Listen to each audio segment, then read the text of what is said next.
time for the question out of left field. You're not seeing Okay. this one coming, right? Well, maybe you will. Maybe you've been asked this already. I don't know.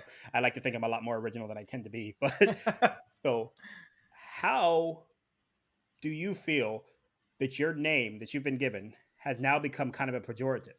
How does that feel for somebody who actually wakes up with the name Karen in 2021? That's a great question.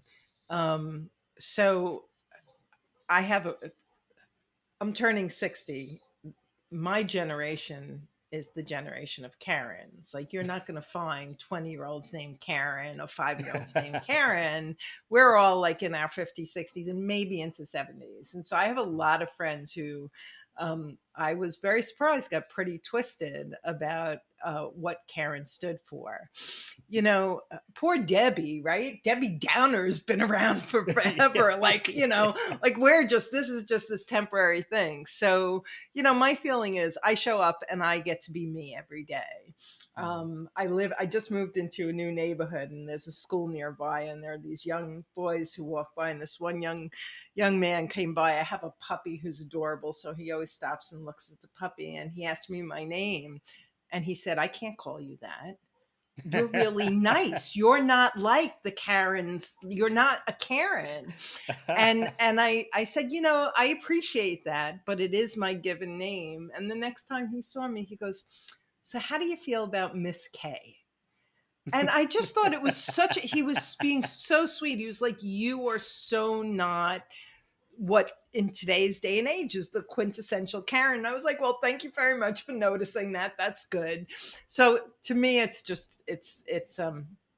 I understand where it came from, and I don't want to diminish that at all. For Mhm. me, it's just like it's irrelevant. I'm Karen. I am who I am, and the fact that my name is used for something like that is irrelevant to me. Yeah, I just always wonder about stuff like that because um, when we so Dale Carnegie has a saying in his world famous, book, How to Win Friends and Influence People, that somebody's name is the sweetest music to them, right?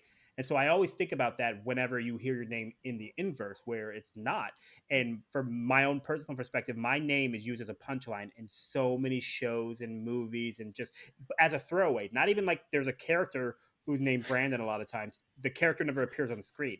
The name is just thrown in there and stuff like that. So I wonder whenever Karen and stuff like that, and to the Karen's male counterpart Chad, which I have a friend who was my former OIC when I was still in the military, who's named Chad, and it's interesting to me to know that those names are the ones that have been used, and I don't know how they picked them. I don't know if they did some poll and they're like, oh yeah, Karen's totally the name of these ladies or whatever.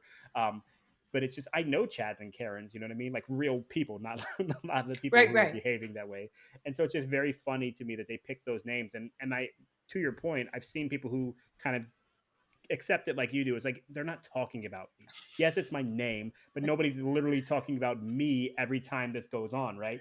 Right. So they don't get offended. But then there's other people who do. They get a little sensitive about it Oh my because God, there was a whole thing on Facebook, and I yeah. probably know 5 or 6 Karens, and I just remember looking at it and going, "Oh wow, yeah, it just didn't land with me that way." So, yeah, I don't know what else I could say about that. It did start because the woman who videotaped, I believe it was a man of color in, I Mm-hmm. think it was Central Park. I know it was New York City, um, and then kind of tried to turn the tables on him and say he harassed her. Her name was Karen, so that's how it started. It was a middle class white racist woman who got nailed, and has since made her name Yeah.